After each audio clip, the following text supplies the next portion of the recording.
The COVID relief bill isn't the only issue making headlines in Washington. President Joe Biden signed an executive order Sunday calling on federal agencies to expand voting access. He made the announcement in virtual remarks at the Martin and Coretta Scott King Unity Breakfast.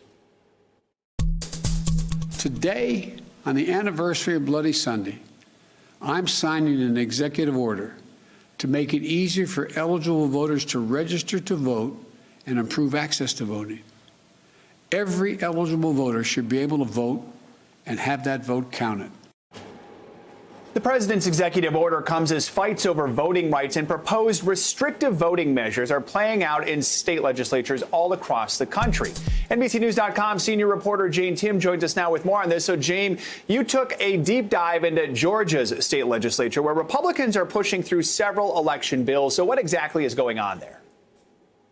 So what you're seeing in Georgia is it's a really interesting microcosm here. You're seeing dozens of restrictive laws going after everything from drop boxes to early voting hours to how voters verify who they are on their mail ballots. And you're seeing a really intense effort to restrict the electorate in Georgia.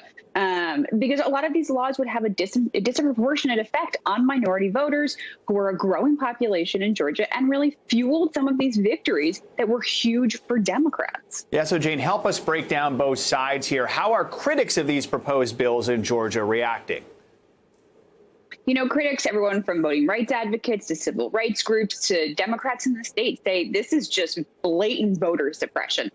Georgia has had no excuse to absentee mail voting for 15 years. It was a really popular way to vote for Republicans. And suddenly Democrats embraced it in this last election, make a big stink about it. And now suddenly they need to restrict the vote and add these security measures that they really didn't have to do before. And obviously, Georgia was huge for Democrats, and Democrats say, look, you just don't want to see us win. That's why you want to change the voting rights. But I think it's important to note this isn't just politics. Obviously, there is a disproportionate effect on voters of color. It can change who gets to vote. Jane, give us the bigger picture here. Nationwide, if these bills become laws, how might they impact access to the ballot box for some Americans?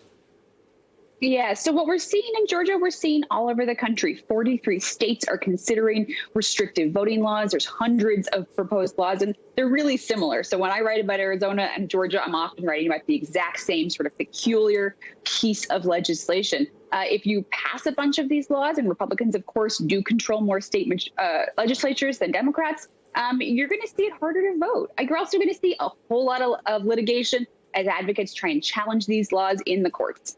All right, Jane Timm, thanks for staying on top of it. We appreciate it. Hey, NBC News viewers, thanks for checking out our YouTube channel. Subscribe by clicking on that button down here and click on any of the videos over here to watch the latest interviews, show highlights, and digital exclusives. Thanks for watching.